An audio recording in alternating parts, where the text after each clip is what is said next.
So today we're going to discuss differential tendon gliding of the hand, which is a very important thing to perform after, say, a flexor tendon type surgery or a surgery on the volar aspect of the hand.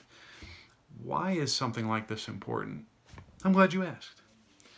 Well, after a surgery to the hand where there's swelling or trauma, there's a tendency for these tendons, the flexor digitorum superficialis, the flexor digitorum profundus, to potentially adhere together. And that could potentially impact how well these tendons slide and glide through the pulley system of the hand. We don't want that. So what we want to be able to do is ensure that these tendons slide and glide effectively throughout surgical care. And the best way to do that is to isolate specific tendons according to their function. And in order to understand the function of these tendons, it's key to know which joints we will be moving and focusing on of the fingers. And so let's look at the joints. So this guy right here is the metacarpal phalangeal joint, or the MCP joint. Yeah, you know me. I'm down with MCP. So as I do that movement right there, that would be MCP flexion. All of the flexor tendons assist with MCP flexion. The next joint would be the proximal interphalangeal joint, or the PIP joint.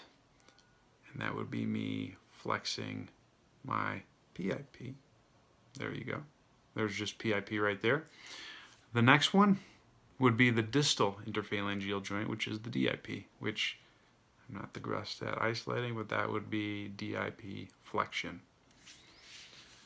Now, let's look at what tendons we're going to be differentially gliding. So the first one we'll talk about is the flexor digitorum superficialis. And that muscle originates in the forearm, and its predominant function is to flex the MCPs and the PIP joints. So if we want to glide that tendon only, or glide that one more so than some of the others, we would make a fist like this. So you see I flexed my MCP joint and I flexed my PIP joint, but my DIP joint is extended. So this would be the type of fist you would make to focus on gliding the flexor digitorum superficialis. Now for the flexor digitorum profundus, that tendon functions a little bit differently in the sense that it not only assists with MCP and PIP flexion, but it also flexes the DIP. So if I want to bias that tendon a bit more effectively, what I will do is a claw grip just like that, where I keep the MCP joint extended. That's going to limit how far the flexor digitorum superficialis is going to move. And because I'm flexing the PIP and the DIP in particular, that's going to create greater mobility through the flexor digitorum superficialis. If I want to glide all of these tendons effectively, then what I would do is just make a full fist, which is also very important because we want to teach them to glide independently with those, but we also want to teach them to glide together effectively by making a fist.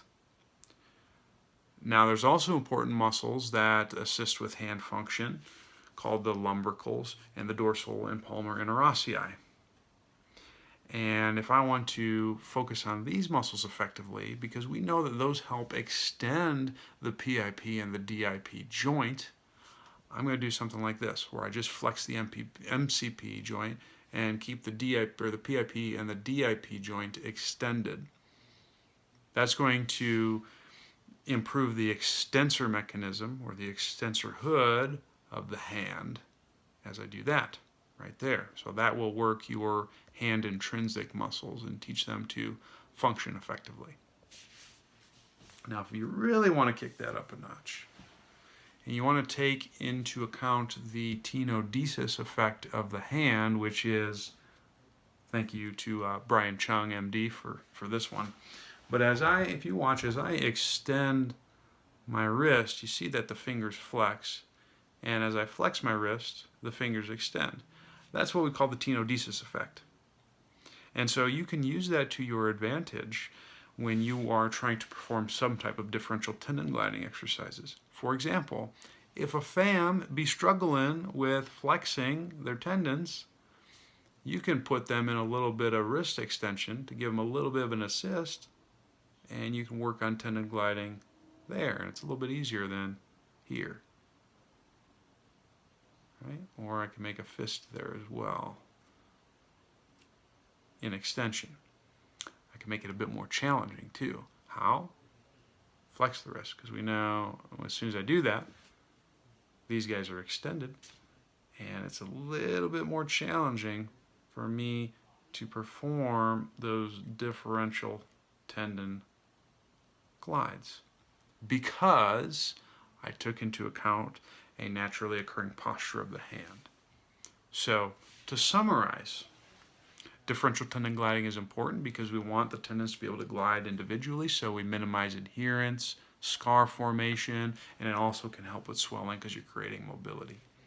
You got 4 big types of gliding you want to do. That's for flexor digitorum superficialis.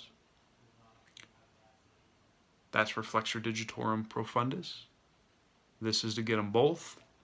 That's hand intrinsics.